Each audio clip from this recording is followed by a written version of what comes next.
Issues के उत्ते मते पाए गए आ।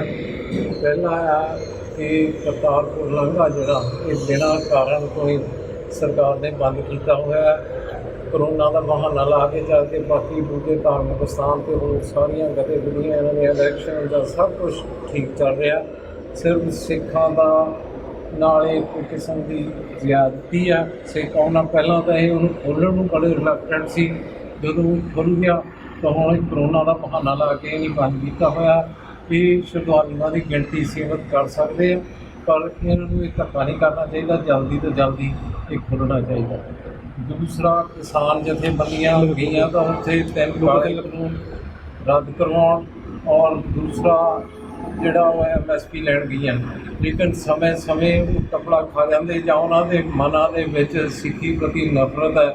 कदी कदी वो सिੱਖੀ विरुद्ध साडे शहीदां दे विरुद्ध आपत्तिजनक शब्दावली वरतदे है। पिछे जे राजोवाल हुणां ने भी चंडीगढ़ दे विच बहुत गलत बयानबाजी की। हुण रोंदा सिंह दी आई है जिहदे चों 25,000 जवानां दी शहीदी नूं बोल रहा है और आवा तवा बोल रहा। सो असीं उन्हां नूं वार्निंग दिंदे हैं कि तुसीं अपना कॉन्सनट्रेट करो उन्हां कानूनां दे उत्ते और MSP दे उत्ते। जिहड़े सिੱਖੀ दे मामले सिख शहीदां प्रति सिੱਖੀ प्रति जिहड़ी अपनी भद्दी शब्दावली है बंद करो। ये मूवमेंट जिहड़ा है इसदी बैकबोन सिੱਖੀ स्पिरिट ही है।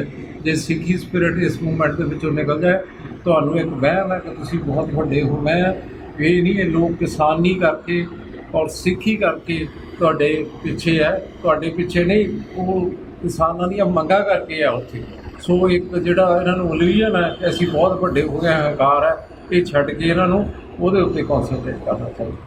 ਬਾਕੀ ਹੁਣ ਯੂਨਿਟ ਦੀ ਮੀਟਿੰਗ ਸੀ, ਸਾਡੇ ਜਿਹੜੇ ਪਹਿਲੇ ਪ੍ਰਧਾਨ ਸੀ ਹਰਵਿੰਦਰ ਸਿੰਘ ਉਹ ਕੈਨੇਡਾ ਚਲੇ ਗਏ, ਇਸ ਕਰਕੇ ਅਸੀਂ ਆਪਣੀ ਨਵੇਂ ਪ੍ਰਧਾਨ ਦੀ ਹੁਸ਼ਿਆਰਪੁਰ ਡਿਸਟ੍ਰਿਕਟ ਦੇ ਪ੍ਰਧਾਨ ਦੀ ਚੋਣ ਕੀਤੀ ਤਾਂ ਖਾਲਸਾ ਜੀ ਲਖਵੀਰ ਸਿੰਘ ਲੱਖੀ ਜਿਹੜੇ ਭਾਜੀ ਪੱਟੀ ਤੋਂ ਉਹਨਾਂ ਨੂੰ ਪ੍ਰਧਾਨ ਬਣਾਇਆ। ਉਹਨਾਂ ਦੇ ਨਾਲ ਹੋਰ ਜਥੇਬੰਦੀ ਬਣਾਈ ਹੈ ਔਰ ਬਾਕੀ ਅਧਿਕਾਰ ਇਹਨਾਂ ਨੂੰ ਦਿੱਤੇ ਆ। ਜਿਵੇਂ ਜਿਵੇਂ ਇਹਨਾਂ ਨੂੰ ਲੋੜ ਹੋਊਗੀ, ਜਿਹੜੇ ਜਿਹੜੇ ਯੋਗ ਉਮੀਦਵਾਰ ਚੁਣਨਗੇ उस तरह करके उन्होंने अहुदे दे के इतने पूरा ही उन्होंने कायम करेंगे। साडा एक जथेबंदी का जिहड़ा मेन मकसद यही आ कि जिहड़े नौजवान आ उन्होंने अपने हकों प्रति सचेत करना, जो पंजाब दीयां समस्यावां उन्हां प्रति सचेत करना, ते जिहड़े अज अखौती पंथक भी कहाउंदे आ उन्हां लोकां प्रति भी जागरूक करना है।